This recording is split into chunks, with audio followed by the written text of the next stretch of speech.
Alright, this is my 1979 Honda Z50R, stored for the winter, and this is pretty much a tutorial on how to do it.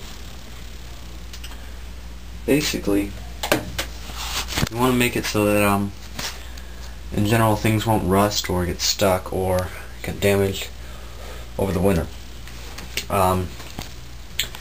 For the engine, you want to take out the spark plug and you want to spray some fogging oil in there.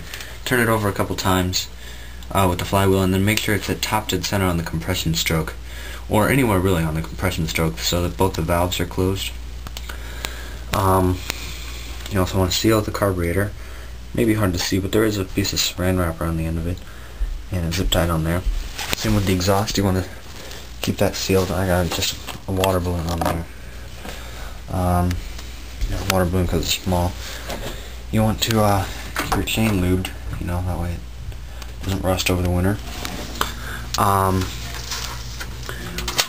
You gotta check your tire pressure, make sure it's good. If you're not gonna have your bike up on a stand like mine, you see it's up on a stand. You want to turn the tires maybe once a week or so that you don't get flat spots on the bottom of your tire. That may be permanent or may go away. It depends upon how long it's been stored for.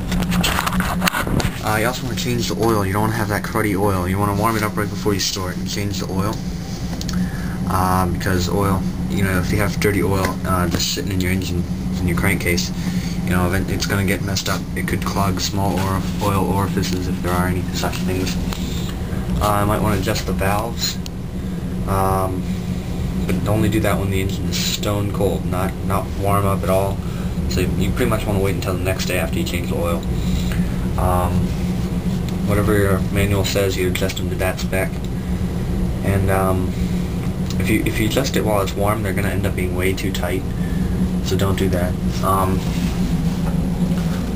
Over the winter, you can do some stuff that you might not want to do during riding season. You can adjust all the cables and such. You can adjust some things, adjust your brakes maybe, change your brakes if you need to, change your tires if you need to.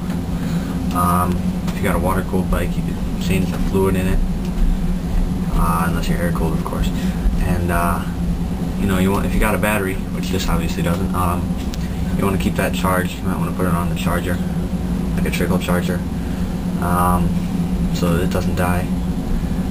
And that's pretty much it.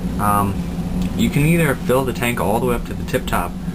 You want to drain the carburetor, but you can fill the tank up to the tip top with gasoline and then some fuel stabilizer, or you can drain it completely and put some fogging oil throughout the tank.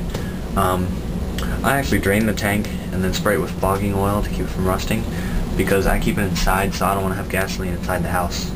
But some people prefer to fill it up to the top, which will help prevent rust.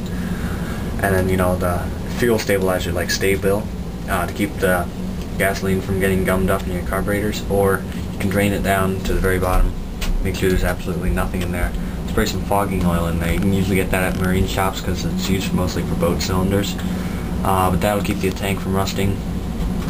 And that's pretty much it. That's pretty much how you want to store it. Over the winter, you can take your time, do a lot of adjusting, change your fork oil if they're hydraulically damped. Mine aren't.